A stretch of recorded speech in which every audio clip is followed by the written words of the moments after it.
Sampurasun, Lujeng Sonten pamirsa, salami 30 menit kapayun anjeun sareng abdi Trias Marapat Masari dina acara SCL TV ngebahas warta anu aktual jeung terpercaya.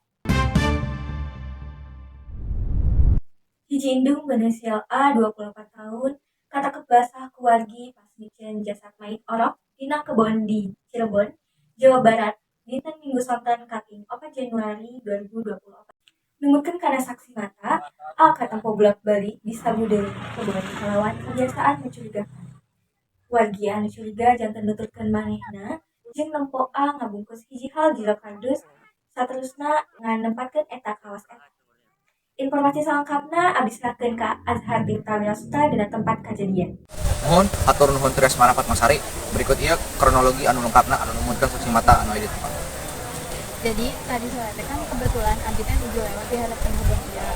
Terus abdi teh ningali manehna teh nuju mondar-mandir di harapan kebun ieu. Terus jika jam 5 kitu, terus manehna teh asup ka jero kebun. Terus ku abdi teh dikumpulkeun, ternyata manehna teh naro kardus anu dibawa ku manehna di handapan pohon eta. Terus manehna teh pergi gitu wae. Jadi saya abdi teh panik jeung takut di manehna teh naro di sinaro apa-apa, jadi abdi teh langsung we manggil warga anu lain.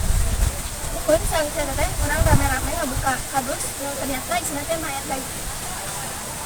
Atur nuhun, kembali ke sini. Layona diamankan ku warga setempat, bari pelaku ditahan serta diinterogasi sementara ku aparat desa, bari ngadaguan polisi dongkap sarta ngalaksanakeun panaruntikan satuluyna.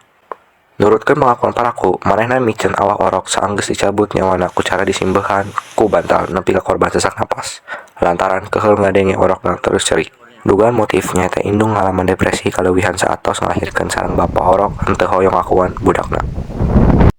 Kasus indung anu tega mateni orokna kusabab depresi berat janten kajadian anu kaseuneut. Hayu urang sasarengan ningkatkeun kasadaran ihwal depresi jeung masihan dukungan moral ka ibu hamil jeung nifas supados aranjeunna tiasa ngaliwatan masa-masa sulit sareng salamet jeung kabungan. Sakitu warta anu tiasa kapihatur, hayu urang lajeng ka acara salajengna.